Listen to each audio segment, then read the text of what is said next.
Hey guys, my name is Lee Marie and I teach you how to. Today's video is all about your burning questions for me. For the last few weeks, I've asked if you had any questions for me that you would like me to discuss in a video, and that's exactly what we're doing today. So let's get started. The main reason I created this channel is because I wanted to give you guys as much information as possible and help you in your entrepreneurial journey the best that I could. Whenever you guys have any questions, please feel free to drop them in the comments and I will try my best to get to them and to answer them. If there's any videos that you guys want me to make, please also drop that in the comments, as I'm always looking for ideas for new videos. Okay, our first question is all about what to do when you've been in business for a little while, let's say a year or two, and suddenly you feel like your sales are really, really slow. The first thing I want to tell you is you're not the only one. Everybody's sales are slow right now. And I mean everyone from Target, Walmart, Nordstrom's, Macy's, grocery stores, everybody's sales are low right now. Has a lot to do with inflation and the economy. We won't get into that, but I just want to let you know you are not alone. So everybody's having trouble with sales right now. They're struggling, especially if you are a candle maker. Summer is our slowest time. What to do if you're getting low sales? The best advice I can give for this is to diversify where you're available. So where people see your products. Having a website is not enough. Having a social media account is not enough. You want to make sure you're as visible as possible in as many places as possible, because you never know when your next sales opportunity will come from. You never know when your next wholesale order will come from. You never know. So what I would suggest to you is diversify. And what does that mean? That means be active. Not only be active on your socials and be active on your website, be active sending out emails for email marketing, but also be active in your community. That's one of the best ways to deal with low sales, is to remind your community that you're there. So if there are any community events, go ahead and contact the organizers and see how you can get involved. Sometimes it means you can set up a booth and you can sell. Other times it's just your name being announced. But whatever it is, you're getting name recognition. And that's what you want. Like I said, you want to be in as many places as possible. You also want to be in as many platforms as possible. So do sign up to those wholesale platforms like Fair and Abound and Bulletin.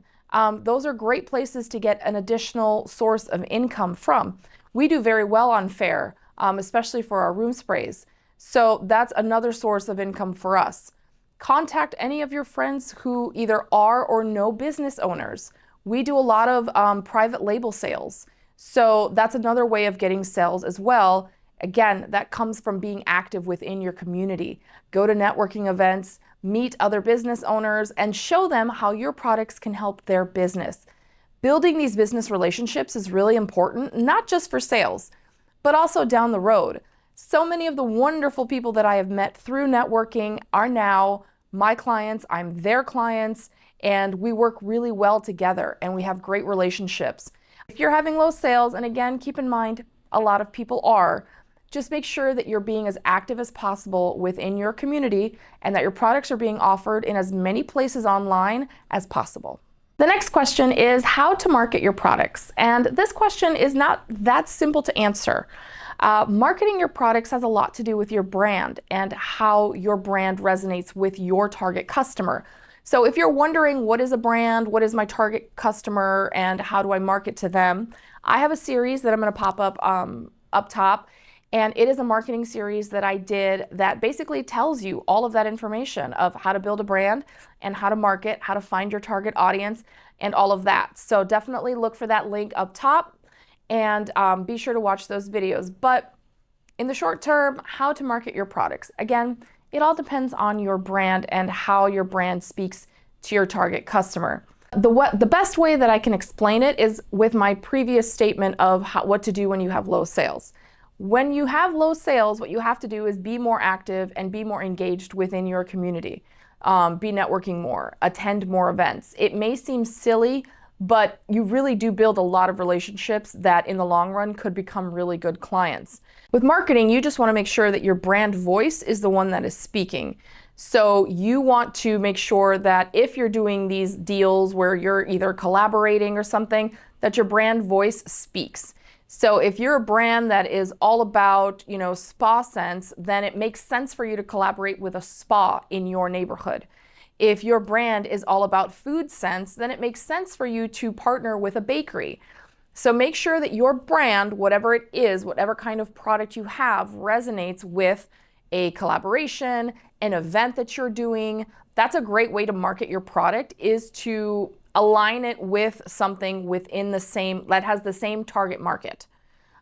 So that's a great way to market your product. Find other companies that are similar, that have the same target market, and try to align with them and collaborate with them. Collaborations are huge right now. Right now, I'm collaborating on Instagram with 4 other amazing sustainable brands, and we're having this huge giveaway, and it's been so incredibly successful, not only in getting vision and traction for my product, but in growing my email list. So collaborations are definitely a way to go if you want to help to market your product. Again, just make sure that whomever you're teaming up with aligns with your brand. I'm a sustainable brand. I teamed up with 4 other sustainable brands. So just keep that in mind for marketing.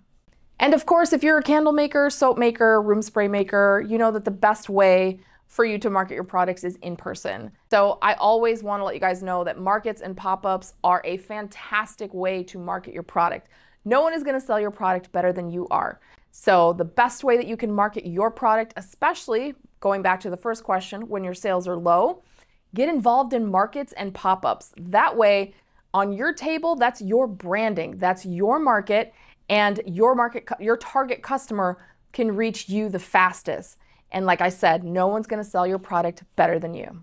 The next question that I got is, how do you combine fragrances to create something unique? Now, I actually did make a video about blending fragrances. I will link that up top so you can take a look at that. But when it comes to fragrances and blending them and creating other fragrances, what I want you to do is to throw the rule book out and just start experimenting. In that video, I explained that the best way to start is to have an idea in your head of what you want the final fragrance to be like. What kind of emotion do you want, or what kind of feeling, or what kind of mood should it be? And then start looking for fragrances that you think would invoke those feelings or that mood. Then start looking for fragrances that have 1 or 2 similar notes, scent notes, and you can start mixing there. That's the easiest way to do it, and probably it'll be the most successful in the beginning. But I always say that when it comes to combining fragrances, you really just need to just do it, literally, just start.